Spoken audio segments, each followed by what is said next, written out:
I finally got my Steam controller. Man, I can't wait to use this thing and finally see what the hype is about. Oh.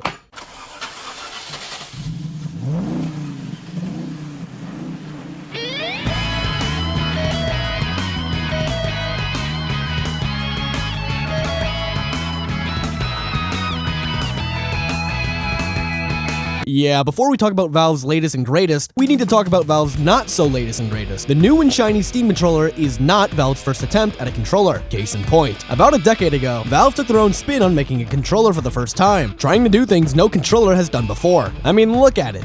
Does this scream, we're trying to make the best controller for Call of Duty? No, they had a specific goal in mind, a goal no controller has tried to do. They tried to bridge the gap between traditional couch-based console gaming and the weird-ass PC ecosystem. On paper, that sounds really cool and useful. Who wouldn't want to have something like that? It'd be the best controller ever, a controller for all games. Well, to get to that goal, you have to think about how you do that. How do you get a mouse and keyboard, a control scheme with like 1 billion buttons on it, with precise click controls, onto a controller with 2 joysticks as the primary movement options? The answer? Joysticks. Fuck them. Too imprecise, too finicky. We need something more finicky. The trackpads. The most iconic part of both iterations originally started out as trackballs. Thank God they changed it. But what do these things have to offer on a controller? Well, they do answer the question of bridging the gap between a controller and a keyboard. Just slap the things they put on laptops. Simple. If you navigate a PC with trackpads, chances are it'll work perfectly with gaming, right? Navigating a PC OS like Windows on this controller is actually possible. Comparing this to a normal Xbox controller is like comparing apples to oranges. Clicking on tabs, dragging tabs to a different monitor, pressing play from your bed without having to get up and move to your mouse. Love that part. All of it feels super mouse-like. Plus, you could pull up a keyboard with a single button press. And a keyboard with a scheme that is not so bad that it doesn't take you forever pressing each individual character like a goddamn TV remote. Plus, the keyboard goes to the monitor, the cursor it's on. Probably shouldn't be that impressed by that feature, but hey, it's nice. For a game like City Skylines, this control scheme actually comes close to a mouse and keyboard. Obviously, you don't have as many buttons, but the cursor controls actually work, and well. Now, are you gonna play this scheme with a real-time strategy game like Age of Empires? No, dude. You're not keeping up with mouse and keyboard players. I'd like to see somebody actually play that, though. Fuck it, I'll buy it. I had 6,000 gold. Bought it. I already bought it. No, Where is it? I clicked on it. No, I legit clicked on it. I swear to God. No, I literally Dude, they heard didn't even the get cows. I bought it first. No, I fucking... I clicked it. No, no, I fucking bought. But for casual PC games that really only worked on keyboard, actually work on this thing. Valve accomplished what they wanted to do with the original Steam controller. It got PC games into the living room. One issue though, they kinda forgot about the whole compatibility with the 90% of games that use a controller. Oops. Because breaking news, there is no second stick on this thing. That kinda means that for games that are usually camera controls on the second stick, it's gonna have to be bound to the right trackpad. Sorry kid, which is honestly fine in most instances, but the way the controller is designed, in my humble opinion, isn't the most comfortable compared to other brands. Yeah, that's right, this is a Google Stadia respect video. Put some respect on its name. Like for instance, when I put my hand on this controller and I wanna mainly use it for console games like Dark Souls or something, and you can walk while using it. Run! Why are you not running? Hustle! Chances are my hands will be on the control stick and buttons for basically the whole time. So when we do that to the Steam controller and I put my hands on it, where do they land? Not the joystick and buttons, I'll tell you that. Do you see how much space the trackpads take up on this goddamn piece of plastic? It's like 45%. Of course my hands naturally lay on the trackpads. Not super inside the controller where the buttons and joysticks are. They were also toned back in size to make room for the ginormous circles. They don't feel that great to press. Without using the trackpads for the majority of gameplay, it feels like I'm just spreading my thumbs horizontally with the ergonomics. I'm like fighting a war here I can't win. It is like the worst case Wii U Pro controller scenario. With that thing for a game like this, you usually have your hands like this for most of the game. Having the joysticks where your thumb naturally goes feels amazing. It's something you don't usually get with other controllers. This thing is missing a couple back buttons and gyro from being the best controller of all time, in my opinion. But back to the Steam controller. You see why that just wouldn't be the same here? The controller is trying to do a lot, and it can't keep up with every chart. I'm not saying it's terrible to use or anything. I still really like using it for your average game. It just wasn't perfect in every category. Like Dayton. Okay.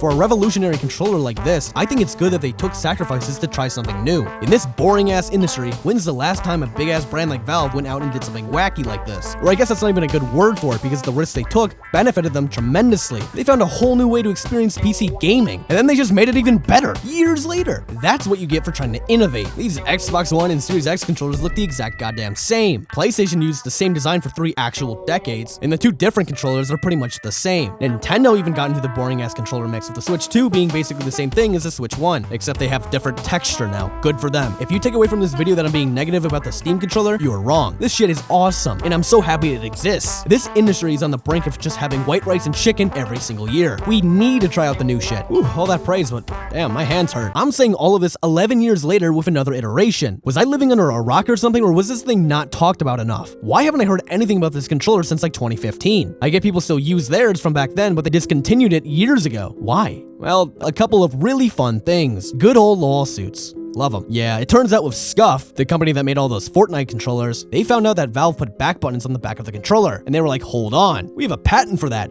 Fuck you. And then sued them. This caused a shit ton of legal troubles for Valve, and despite even winning, they still had to deal with them if they wanted to keep producing the thing. So they said, screw it, and just sold the remaining controllers for $5 each as a middle finger to Scuff. That has got to be the saddest way a controller has died. But that's really funny. People who don't know this fact always tend to think it was because of the steep learning curve of the controller, which I can kind of understand. It does have 2 trackpads and no joystick, but plenty of people were super interested in them, and Valve sold plenty before the legal troubles. They had a place in the industry, and it had its fair share of fans. So don't be saying how it sucked and nobody bought them. But it did have that weird learning curve just because of its design and lack of normal features. But that's where they learned from their mistakes and made a second one. Valve realized you can really have the best of both worlds. With the old controller, I'd look for ways to use trackpads as much as I could because they were 45% of the damn controller. But with this new one, I can use it as a normal controller and only use the trackpads when I really need it. This is pretty much why I said back in January that this was going to be the ultimate controller. The all controller, the Swiss Army knife, the SSJ Goku. After talking about this controller non-stop for half a year now, I actually haven't given it a review yet. Well, as someone who owns a little bit more controllers than the average dude, surely my opinion matters in this field, right? Come on. Anyways, the new Steam controller.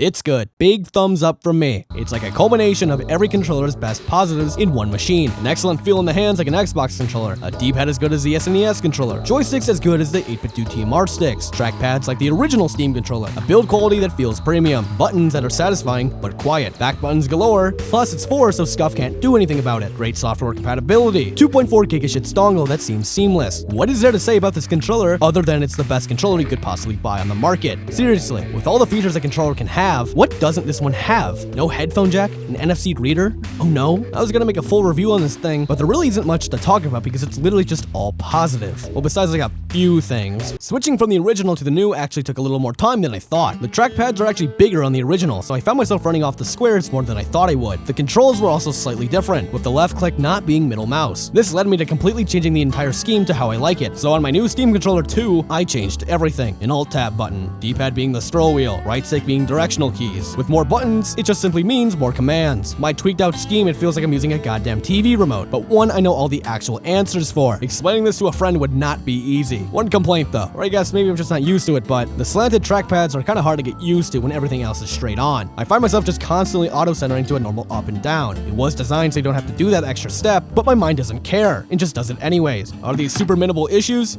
Yes. Should you go buy something else? No. After writing this like 2 weeks ago too, I can kind of just tell it went away. It just takes time to get used to. When I didn't have my Steam controller 2 yet, I made a video on alternatives and basically said, if you don't want to spend $100, it's okay to go with something cheaper. But honestly, after it's been in my hands for a while now, I'm thinking about taking back my statement. This shit is worth $100. It is worth to spend a couple more bones just to have literally every feature you'd want. Sometimes it's just nice to go with the best of the best. And when the best of the best is leagues less than the shitty elite controllers that Xbox and Sony make, I never want to see someone buy those controllers again. Like, look at that price. That's just insane. Now, this isn't a elite controller thing, just a general feature to all DualSenses, but the native DualSense support is something that you have to look at. Many companies already create support for that controller on PS5, so it naturally transfers over to any PC port of that title. It's going to be a little bit harder to ask developers to specialize for the Steam controller as much as the DualSense, but let's just hope they try. Anyways, the Steam Controller 2 is an example of a company learning from its mistakes and taking information from fans and other companies and using it to create one of the best products in the niche, or maybe just taking a Steam Deck into a controller. It's either of the two. Nevertheless, we should be proud that a $1 trillion company actually gave us what we want. That's kind of rare, you know? The fact Hall Effect joysticks are still not part of the big 3 gaming companies' controllers when they were on the Sega Saturns shows how obvious the scam is now. Just screw multi-billion-dollar companies and go with the other billion-dollar company. I did not get any of these products for free. They came out of my pocket, so I have no bias. Valve barely does anything nowadays, but when they do, you might want to have your eyes on it before they run away into the sunlight again. So, is this now my favorite controller with all of its upsides?